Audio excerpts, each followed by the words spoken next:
We all have a creative spark, but some people, well, they're just wired differently. They aren't just making small improvements, they're literally architecting the future. Today, we are diving deep into one of the most powerful archetypes out there, the catalyst. This is the visionary mind that sees the patterns no one else does and builds the world of tomorrow. So, to make this feel real, let's take a look at someone named Sam, whose creative profile is a perfect example of the catalyst. By getting to know Sam's archetype, we can start to see the blueprint for this totally unique and powerful way of thinking. I mean, this quote really just says it all, doesn't it? At its absolute core, a catalyst is the quintessential thought leader. And look, this isn't just about having good ideas. It's about fundamentally changing the entire conversation and designing brand new ways to move forward. Okay, so where does all this power come from? What's the catalyst's zone of genius? Well, it all comes down to how they see the world. Not as a bunch of separate pieces, but as this giant interconnected web. They are natural-born systems thinkers. And systems thinking, it's so much more than just seeing the big picture. A catalyst doesn't just see the forest. No, they understand the entire ecosystem. The soil, the sunlight, the hidden roots connecting everything. They just get the deep, underlying forces that shape the world we live in. So here's what that looks like in the real world. I mean, seeing patterns is one thing, right? But the catalyst's real gift is taking those insights and using them to build entirely new systems, totally new frameworks. They don't just point out what's wrong, they actually build the alternative and make their vision incredibly practical. And this right here, this is the key difference. A catalyst can walk into a room and instantly see everything that's broken. But they don't get stuck there. Their real passion, the thing that drives them, is that relentless, hardcore pursuit of what actually works. And that, right there, is the leap from just being a critic to becoming a true creator. So what is it that fuels this constant drive to build, to innovate, to create? What is the deepest, most fundamental desire of a catalyst? The answer is one powerful word: mastery. And this has nothing to do with ego.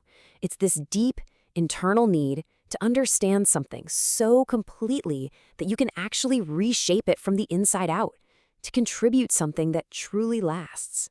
I love this quote from JFK because it just perfectly captures the two sides of a catalyst.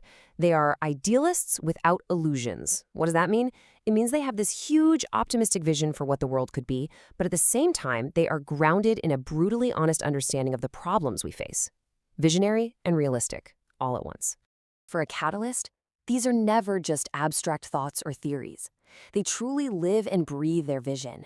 They embody their ideas with so much conviction and clarity that they can inspire everyone around them to see the world in a totally new, more innovative way. Of course, being a visionary isn't always easy. It has its own set of challenges. And for the catalyst, their biggest opportunity for growth comes from one single, really powerful emotion: frustration. So let me ask you, if you can see the future, if you know a better way is possible, what do you think becomes your single greatest obstacle? Yep, it's frustration. When you can see a better path forward so clearly, it can be absolutely maddening to watch the rest of the world move so slowly. For a catalyst, patience isn't just a nice-to-have virtue. It's a critical strategic tool for survival. But here's the amazing part.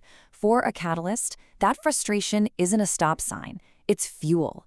They see what's broken, they feel that intense frustration and friction, and then they channel all of that raw energy directly into building the solution. The frustration literally becomes the engine for creation. Which brings us to the final, crucial piece of the puzzle. A catalyst might do their best thinking alone, but their impact is deeply social. It all comes down to sharing that vision. This is so important. A catalyst can spend all this time alone, synthesizing massive amounts of complex information.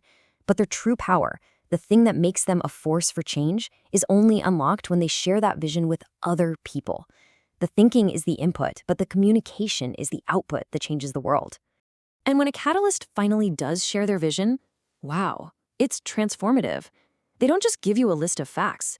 Their voice compels you. It inspires you to act. They can take these huge, daunting challenges and offer a clear, innovative path forward that suddenly makes everything feel possible. But here's the thing, they almost never reach their full potential on their own. The perfect creative partner for a catalyst is what we call the gardener. The The gardener doesn't come up with the seed of the idea, but they are absolutely essential for cultivating the soil, for nurturing that vision and helping it grow into something that can change the world. So, as we wrap up this look at the catalyst, the real question isn't just about what patterns you can see or what frameworks you can design. It's this: with your unique vision and your incredible power to build, what new future are you going to create?